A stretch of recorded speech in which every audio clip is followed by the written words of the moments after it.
Hello everyone, welcome to another video on model railroading.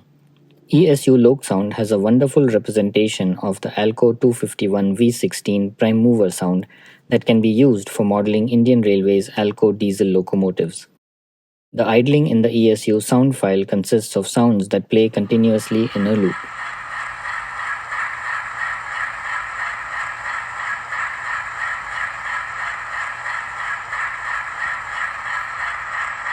This does not replicate the rhythmic revving up and down of the prime mover during the idling of a Woodward governor-fitted WDM2 Alco diesel locomotive.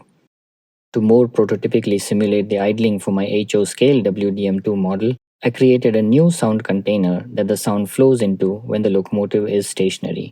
It was populated with select sound states from the project that rev the prime mover up and down, and set to play in a loop until the throttle is changed to move the locomotive. The idling now sounds much closer to the actual prototype, a video of which can be seen in the link in the description.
Do let me know in the comments if you like this sound modification, and subscribe to my channel for more videos on my model railroading journey. Happy modeling!